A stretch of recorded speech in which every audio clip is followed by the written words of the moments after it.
Another guy I want to talk about here is JC Latham, 6'6", 335, so pretty much the same size as Fuaga is.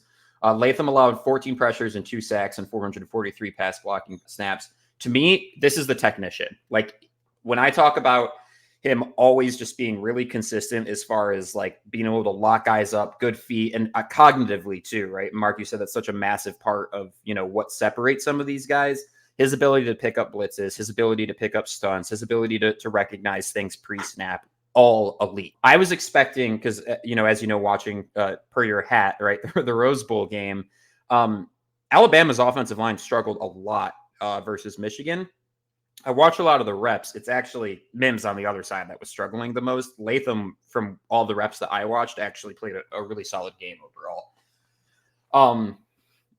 So yeah, his ability to match. Aside from that last play, John, the last right. he did get beat across his face on the last play, which is again one play, but you remember it because of the pressure on that moment. Yeah. But yeah, I mean, again, ability to match edge rushers, speed, get square, block the shit out of them, and pass pro might be the best from a technique perspective out of every tackle I've talked about. And I'd say his biggest struggle is, and I think I have some film or a couple pictures of this, is like he looks kind of confused at the second level. Like it's almost like a lot of that stuff that I'm talking about, like deeper in the run game, has to get upfield, stuff like that. He's usually kind of like looking for a guy to block and stuff like that.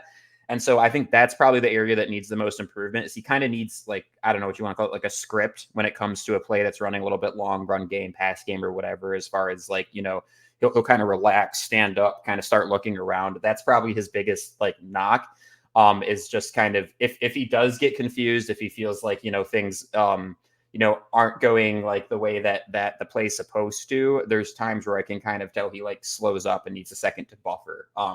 Really, I mean, again, like, this was like a couple seconds into this snap. Edge rusher kind of comes around and tries to get around him. And I mean, he makes it look easy. I mean, he's right there anchored up, ready to go. Nowhere close to the quarterback.